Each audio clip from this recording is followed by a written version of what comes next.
Hello, this is me, Dr. Tanya Hashik.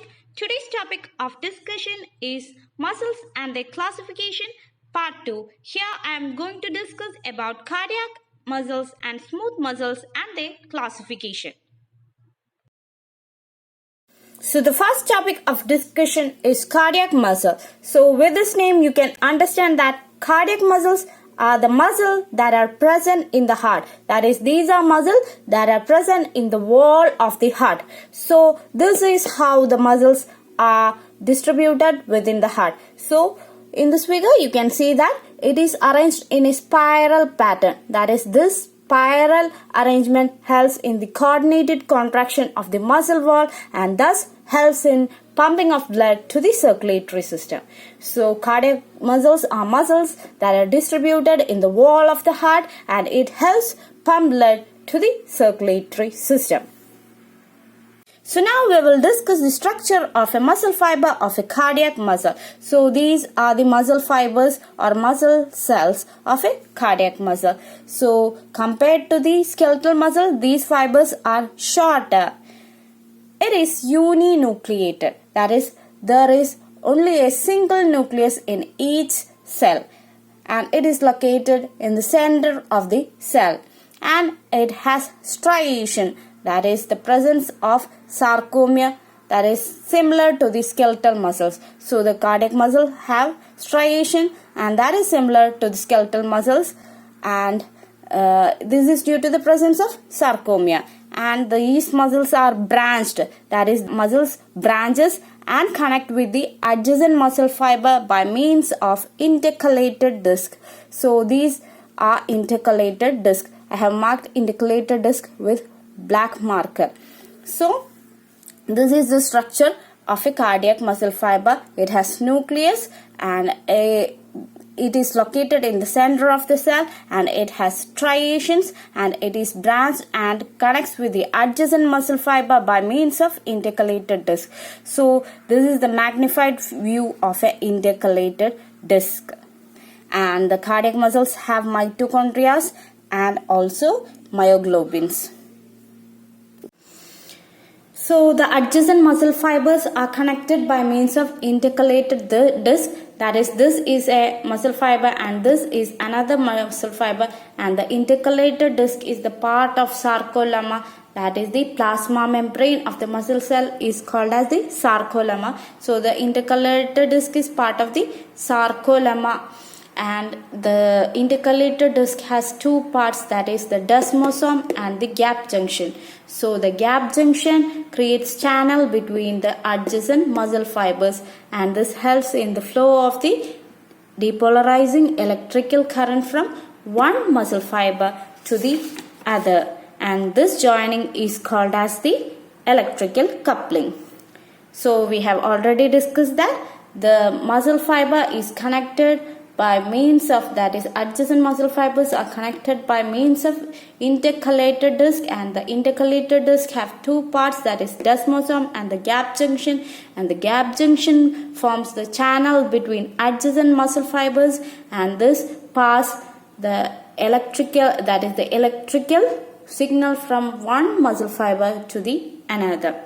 And the electrically connected muscle cell creates a functional unit of contraction and that is called as syncytium. That is, the electrically connected muscle cell forms a functional unit of contraction called as the syncytium. Another structure that is present in the intercalated disc is the desmosome. So what is desmosome? Desmosomes are cell structure that are present at the end of each muscle fiber. They anchors or pulls the muscle fiber together so they don't part away during the stress of the individual muscle fibers. That is, desmosome are structure that are present at the end of each muscle fiber. So these desmosome pulls these two ends together so they don't part away during the stress of individual muscle fibers. So now we will discuss about smooth muscles. Smooth muscles are muscles that are present in the inner wall of the hollow organs. So the smooth muscles got its name smooth because it lacks striation. that is, it lacks sarcomeres, and hence it got the name smooth muscle. So these are the smooth muscle cells. There are a lot of smooth muscle cells, and when you take a single muscle cell, you can understand that these cells are tapered towards the end and wide in the middle, and hence it is called as spindle shaped muscle cells, and it has only a single nucleus in each cell. Now we will discuss about the locations where smooth muscles are there. So they are present in the urinary bladder, they are present in the iris, that is in the eyes for the contraction, they are present in the intestine, in the uterus, in the blood vessels, in the stomach, and also in the respiratory tract. So smooth muscles are muscles that are usually present in the inner wall of hollow organs. They are spindle shaped muscle cells, and they have only a single nucleus, and they are small, very small compared to the skeletal muscle cells, and they are found in these places, that is in the bladder, in the eyes, in the intestine, in the uterus, in the blood vessel, in the stomach, in the respiratory tract. It is also present in the skin, which is responsible for goosebumps. So now we will describe the structure of a smooth muscle cell. A smooth muscle cell lacks striation, that is, they do not have sarcomere. So sarcomere is the sequential arrangement of actin and myosin filament. So in a smooth muscle cell, the actin and myosin filaments are there, but they are not arranged sequentially. That is, they are scattered here and there in the cytoplasm. And they have thin and thick filaments too.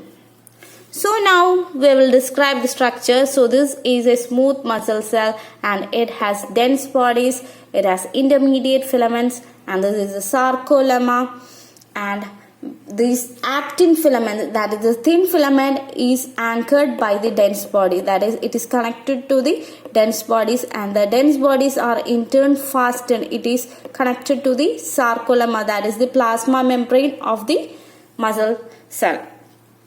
And so when a muscle gets contracted, the thin filament slide over the thick filament. As a result, it creates a push in the dense body. As it is connected to the dense body, it creates a pull in the dense body, and when it creates a pull in the dense body, it in turn creates a pull in the sarcolemma, and when a sarcolemma gets a pull, it results in the pull of the entire muscle fiber, and this is a contracted muscle, and you can see that the end of the muscles are pulled towards the center, that is, the end of the muscles fiber is pulled towards the center. So to get an overall idea regarding these three kind of cells, that is skeletal muscle cell, cardiac muscle cell, and smooth muscle cell, we can do a comparison. So the skeletal muscle cell are cylindrical in shape, and they have striations, and cardiac muscles are also cylindrical in shape, but they are branched, that is, they are connected to adjacent muscle fibers, and they do have striations. And smooth muscles are spindle shaped, and they also lack striations. And in skeletal muscles, there are, in each cell there are so many nucleus, and hence it is multinucleated. Cardiac muscles, there is only a single nucleus in each cell, hence it is uninucleated. In smooth muscle also there is only a single nucleus. And in skeletal muscles, there is sarcomere, that is, actin and myosin filaments are arranged in a sequential pattern. And in cardiac muscle also there is sarcomere, that is, actin and myosin filaments are arranged in a sequential pattern. But in smooth muscle, the actin and myosin filament are scattered, hence sarcomere is absent. Hence they do not have striation also. So in skeletal muscles there is actin and myosin, cardiac muscle also there is actin and myosin, in smooth muscle also there is actin and myosin, but they are scattered in the sarcoplasm. So this is the end of today's video. For more videos, Please subscribe my channel and press the bell button.